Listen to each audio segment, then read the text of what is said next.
Boa tarde, amigos. Hoje, como eu prometi, estou fazendo um vídeo que eu espero não seja muito longo, mas o suficiente para dar uma boa ideia do que entendo como relação entre nova ordem mundial, educação e controle mental. A nova ordem mundial tem vários nomes: elite globalista, nova era, Golden Dawn, a Idade de Ouro. E isso já é uma ideia antiga também, não é uma coisa desse século, nem do século passado.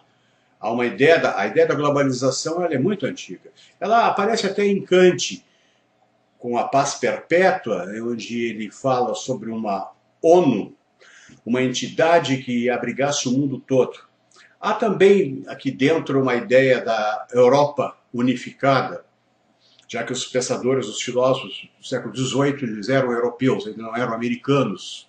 A América ainda não tinha sido se desenvolvido nesse nível de pensamento. A nova ordem mundial, no entanto, do século XX, ela ganha instrumentos poderosíssimos, instrumentos econômicos, políticos, ideológicos, e uma das principais instituições da nova ordem mundial é o Instituto Tavistock, criado em Londres, exatamente para o estudo do controle mental. Já que a psicologia e a psiquiatria iniciadas por Freud e Jung estavam dando os elementos para esse instituto conhecer o ser humano, o funcionamento da mente humana, aquela mente diabólica de John Heasey, o fundador do Instituto Tavistock, o Major John Heasey, ele rapidamente percebeu que se pudesse ser conhecida a maneira como que opera a mente humana, haveria a possibilidade do Estado controlar o ser humano. E eles assim começaram a desenvolver nesse instituto, que fica em Londres, em Maresfield Gardens, não por acaso, na frente do prédio, ainda está lá, tem uma estátua do Freud, em meio assim, a galhos retorcidos, mostrando uma trama de instituições. As instituições da nova ordem mundial, que tem o Tavistock como ponto de partida, é a visão inglesa do controle mental. Não demorou muito, isso chegou nos Estados Unidos. Em 1920 foi criado o Conselho de Relações Exteriores, o CFR, com o mesmo objetivo. É a contrapartida americana, na mão dos Rockefellers, do Instituto Tavistock. Mais adiante, com o desenvolvimento da psicologia e da psiquiatria, orientada para o controle mental, não para o tratamento mental, não um tratamento de saúde dos indivíduos, mas com o uso militar, estratégico, psicológico, como passou a se entender, operações psicológicas, organizações inteiras foram criadas para esse fim. Eu lembro aqui o papel da Escola de Frankfurt, a colaboração daqueles filósofos de Frankfurt para essa ideia. Hoje parece exagero, quando a gente fala, assim, à primeira vista, as pessoas não acreditam que tamanha maldade pudesse ser planejada e construída. Mas assim foi. Vou mostrar para vocês algumas das contribuições da Escola de Frankfurt.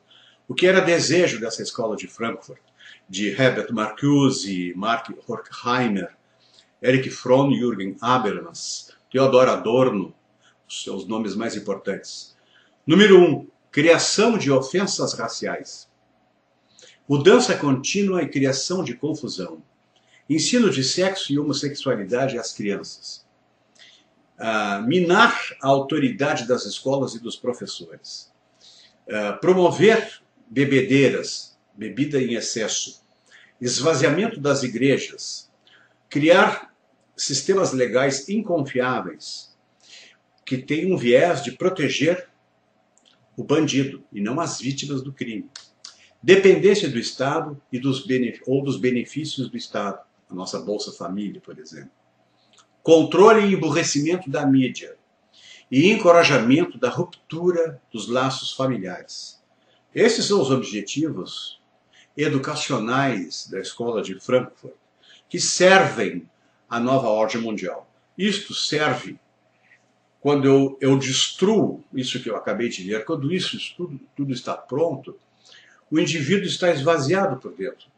Uma sociedade composta de indivíduos assim fica extremamente maleável e ao alcance do Estado. E assim começou o controle do Estado. Como eu falei, no século XVIII, Kant já falava nisso, das Überpädagogie, onde Kant condenava toda a pedagogia como uma criação. A pedagogia é do Estado, é a voz do Estado, é o Estado educando. Para educar o cidadão? Não, para o Estado se preservar. Mais adiante, no século XX, George Orwell, no famoso 1984, lança o 2 mais 2 é 4, mas às vezes é 3, mas às vezes é 5, é 6. Isso mostra que é possível o Estado obter o que ele quiser do indivíduo controlado, anestesiado, emburrecido, esvaziado dos seus valores. Há um pensador inglês chamado Michael Oakeshott que tem uma célebre frase de um dos escritos dele. Ele fala sobre a nomocracia versus a telocracia. Isto significa o Estado regido pelas regras, pelas leis. É a nomos quer dizer lei, né? E telos, dá a ideia de finalidade, de fim. Um governante não deve instituir uma teleocracia. Ele deve cumprir as regras da administração pública. Ele tem que se saber passageiro, transitório. O que é permanente é o Estado, o seu governo é provisório. Ele não deve imprimir uma direção ao indivíduo.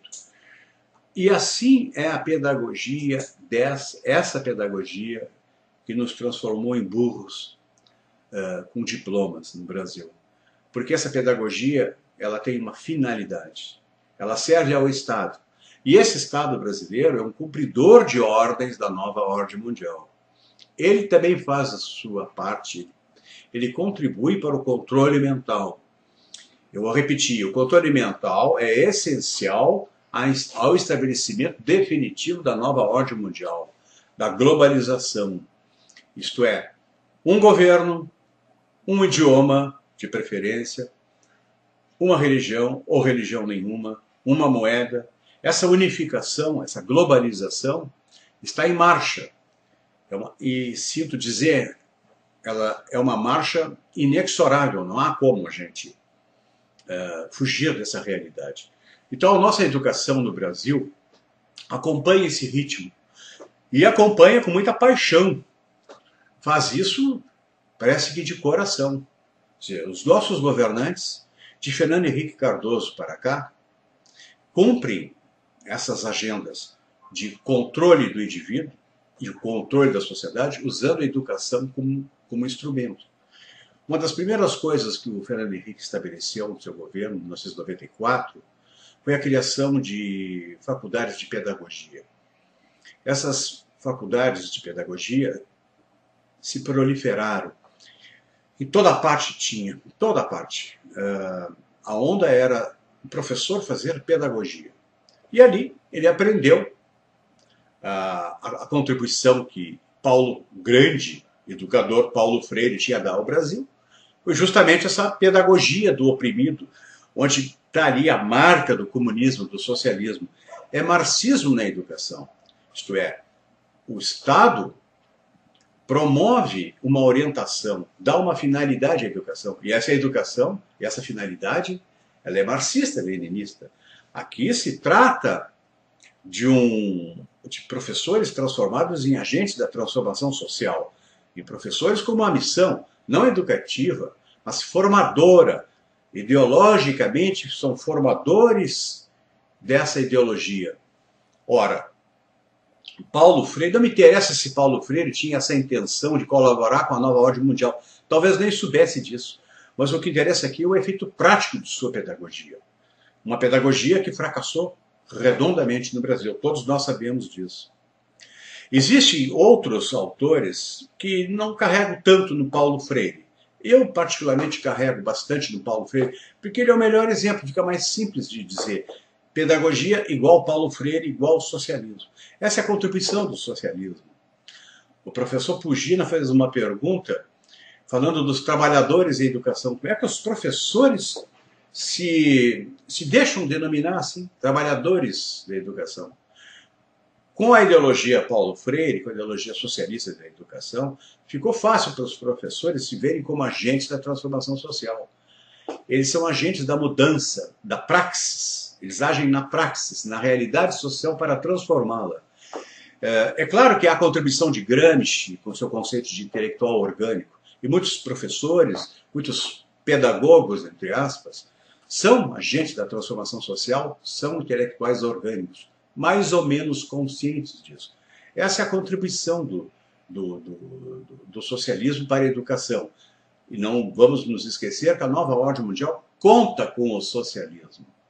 Essa ideologia serve, antes de mais nada, para a destruição de valores judaico-cristãos.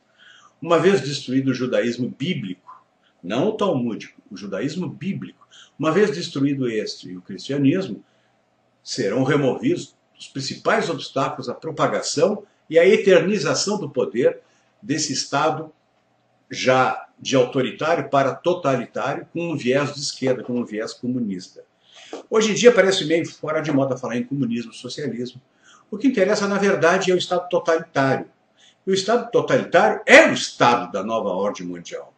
Não há como ser diferente. Não existe democracia, senão como uma falsa ideia de participação popular naquilo que é a vontade do Estado. Todas as democracias são totalitarismos em potencial, do jeito que as coisas estão agora no século XXI. Eu separei algumas coisas aqui para mostrar para vocês de como o planejamento da nova ordem mundial, do controle mental, se processou. Como é que isso começou? Nos anos 50 e 60, os pensadores, esses pensadores satânicos, começaram a arquitetar, começaram a planejar como se colocaria isso em prática. E eles diziam assim: elementos da classe baixa da sociedade devem ser mantidos sob o mais absoluto controle. A eles serão atribuídas tarefas e deveres já desde tenra idade. Lembra a história das crianças aos 4 anos dentro da escola? Que isso será conseguido através da baixa qualidade da educação, que deve ser a mais pobre de todas as educações. Em outras palavras, eles miram na educação, tornam-a ineficiente, é justamente o que eles querem. Essas classes baixas devem ser treinadas a aceitar a sua posição, muito antes que elas ascendam socialmente e reivindiquem algo mais, o que entraria em conflito com as lideranças, as elites globalistas. Além disso, tecnicamente, as crianças devem ser mantidas em orfanatos. Orfanatos está entre aspas aqui. São centros de cuidados diários sob o controle do governo. Começando assim, as classes mais baixas não terão nenhuma oportunidade de se mobilizar. Elas não ascenderão socialmente. E uma forma de escravidão é o que nós temos em mente para a boa ordem social, para a paz e a tranquilidade. Boa ordem social, paz e tranquilidade, que em outros termos seria a paz dos cemitérios, é uma forma de escravidão. Quando ninguém reclama, né, não há reação, porque as pessoas nem sabem que são escravas. Aldous Huxley, do Admirável Mundo Novo, dizia: as democracias do futuro serão totalitarismos disfarçados, e que os escravos, isto é, os cidadãos, nem sabem que são escravos. Esta é a ditadura perfeita. Não se faz mais ditaduras com campos de concentração, com modos aversivos. Não. Hoje, com belas palavras, com slogans propagandísticos, se chega ao mesmo resultado. Em 1993, a América foi tomada de assalto por isso, por essa ideia educativa, a chamada educação baseada em resultados. Repare um ano, 93, um ano antes de Fernando Henrique Cardoso assumir o poder no Brasil. Não é de outro lado que vem a ideia de criar faculdades de pedagogia orientadas segundo modelos comunistas socialistas. Fernando Henrique Cardoso fez isso de caso pensado. Não foi o PT que criou a pedagogia comunista, foi Fernando Henrique Cardoso, sua esposa Ruth Cardoso, Paulo Renato de Souza, seu único ministro da Educação por 8 anos. Fernando Henrique Cardoso abriu as portas, depois tudo mais chegou. Reparem naquela agenda da Escola de Frankfurt, da qual Fernando Henrique Cardoso foi um bem aplicado aluno. Criação de ofensas raciais. Não foi Fernando Henrique Cardoso que introduziu isso? As leis raciais? Ensinar sexo e homossexualismo, ou homossexualidade às crianças. Essa é uma ideia já presente desde o governo Fernando Henrique. Agora, com o governo Lula e Dilma, isso aumentou muito. Isso está virando praticamente a aprovação da PL 122. Isso será inevitável. Amanhã, domingo, nos jogos de futebol, Rádio Gaúcha e outras emissoras estarão fazendo propaganda dessa lei. Eles vão gritar, vão mandar o povo gritar, o povo escravo na torcida vai gritar contra a homofobia. Isso é uma coisa feita de caso pensado. Reparem, a estupidez e o controle da mídia precedeu isso, pois agora nós estamos vendo os exemplos clássicos disso. Por fim, eu me lembro de um texto do Olavo de Carvalho, de 2008, onde uma jornalista pergunta para ele se a educação deve ser para todos, ou por que ela não deve ser para todos. E o Olavo respondia que a educação é um processo irradiante, que vai por círculos concêntricos. Você educa 10, que educam 100, que educam 1000, que educam 1.000.000 e vai assim. Agora, essa é a verdadeira educação que o Olavo está falando. A deseducação, isto é, a educação para o controle mental e não para a educação do indivíduo, é completamente diferente. Ela tem que ser democrática, isto é, para todos. Ela pulveriza entre todos. E assim ela não chega a lugar nenhum. A média de inteligência da sociedade é sempre baixa. Nós teríamos que catar a dedo os mais privilegiados intelectualmente. E estes sempre serão uma elite. As elites sempre existem. Não há como eliminar as elites. Sempre tem alguém que se sobressai. No entanto, a educação para o grande número não é justiça social, não é coisa nenhuma. É confusão. É dissipação de recursos e dissipação de objetivos. Dissimulação do objetivo central, que é o controle do indivíduo. Uma palavra final sobre psicólogos e psiquiatras. O Instituto Tavistock criou a psicologia moderna e a psiquiatria moderna também. Não com o intuito de curar alguém, de tratar uma doença mental, mas no intuito de controlar o indivíduo. Conhecer os mecanismos da mente para poder controlar os indivíduos. Os meios são inúmeros. A educação é o principal deles. Mas, reparem, não é por outro motivo que universidades inteiras foram formadas nos Estados Unidos com esse objetivo.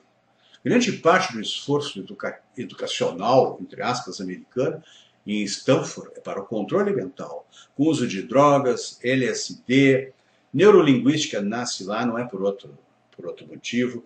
Harvard também se prestou para isso. Existem inúmeras universidades, sem falar nas universidades de cunho jesuítico, que têm uma ação educacional, à primeira vista, muito benevolente, mas que esconde por trás uma tendência de aplicar e colocar em prática slogan socialista, transformar a educação, criar justiça social. Né? Na psicologia, na política americana, essa ideia se propagou, se arrastou como fogo em mato seco.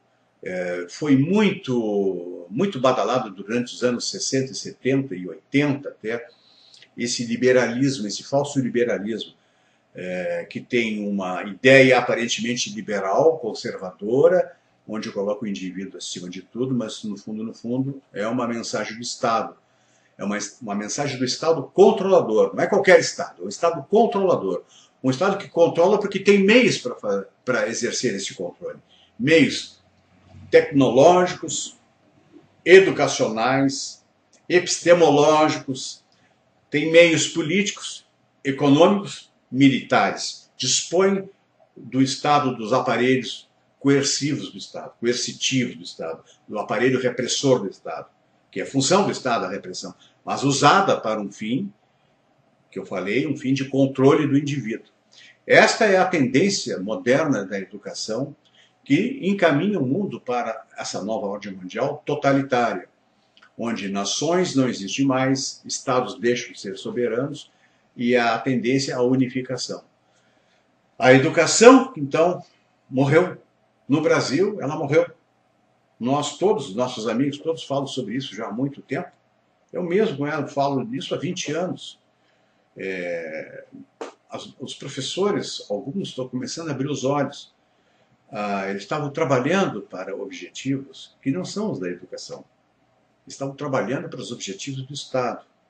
E com isso nós atingimos um momento grave, onde o indivíduo pulverizado e a sociedade já pulverizada já está inerte, ela não reage mais. Ela depende do Estado e essa vontade da nova ordem mundial, infelizmente, vai se concretizar. Nós estamos às vésperas do Estado totalitário. Muito obrigado pela paciência de vocês.